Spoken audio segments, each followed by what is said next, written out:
Welcome to my channel, Real Valor Stories. There are moments in military history that are never recorded in books.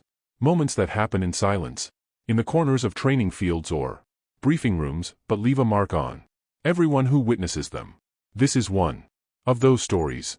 The story of Lieutenant Sarah Monroe, the woman who stood in front of a colonel who thought he could humiliate her and changed everything with one move.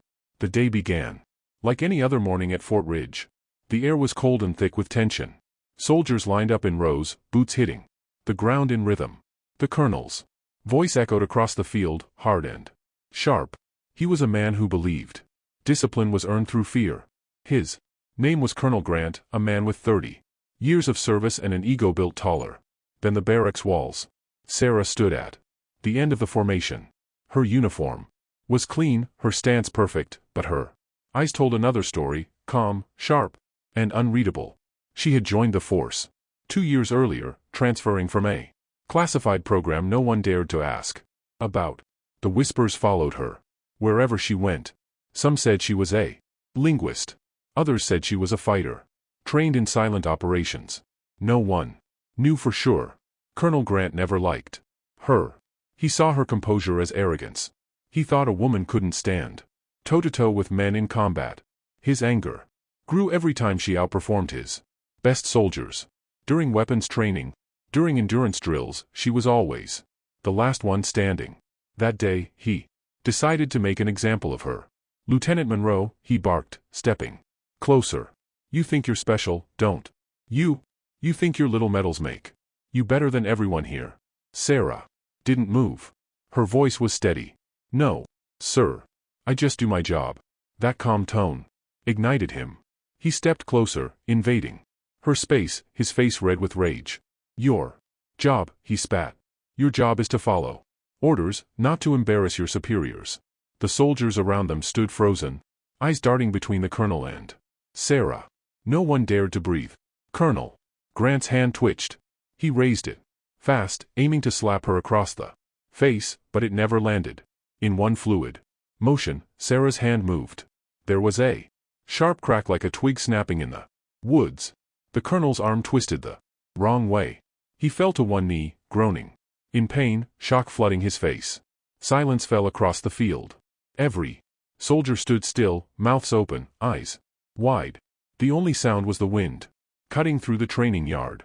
Sarah didn't flinch. She stepped back, her voice calm, but firm.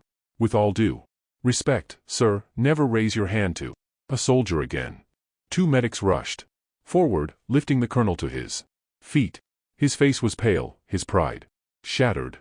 The men who once feared him now looked at Sarah, not with fear, but with quiet awe. Later that day, Sarah was summoned to the command office. The base commander, General Morris, sat behind a heavy wooden desk. His eyes studied her for a long moment.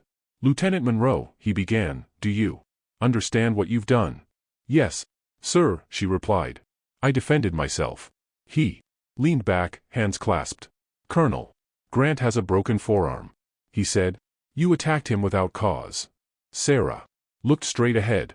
"He tried to strike me, sir. I reacted on instinct." The general exhaled slowly.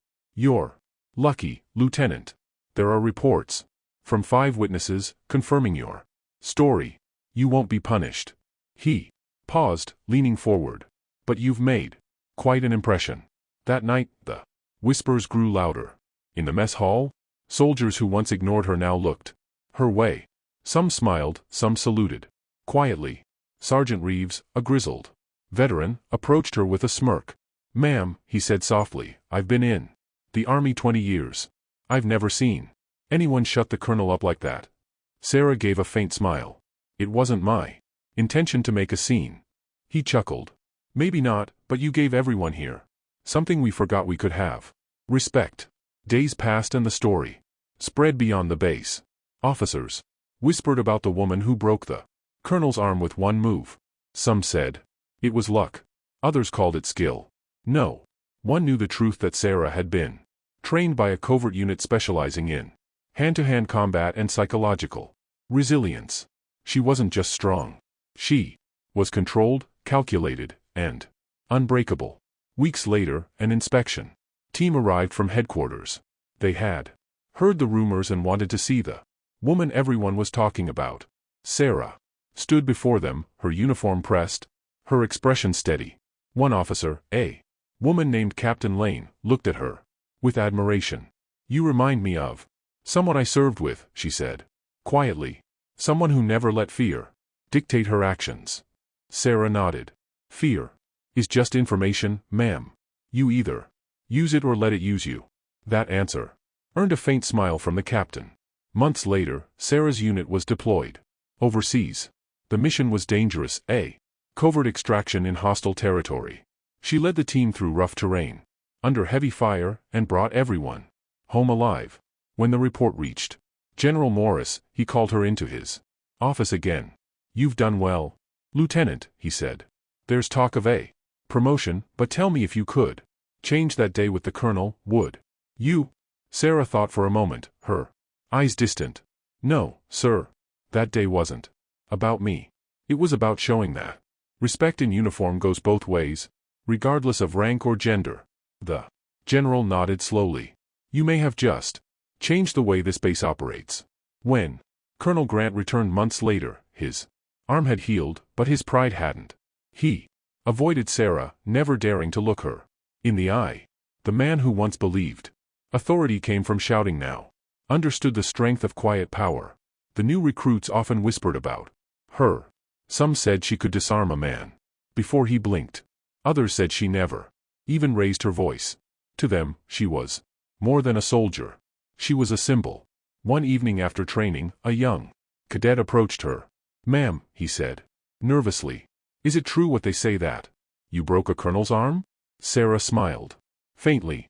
"It's true that sometimes you have to stand up for yourself, but violence isn't strength. Control is." The cadet nodded, eyes wide, understanding something deeper than he could put into words. Years later, when Sarah retired, her story had become part of Fort Ridge's unofficial history. Soldiers still spoke of the day the colonel tried to slap her, and she snapped his arm, not out of anger, but out of principle. They remembered her calm voice, her steady eyes, and the unshakable dignity she carried. She didn't just change a man. She changed a system. Don't forget to like, comment, and subscribe for more powerful stories from Real Valor Stories.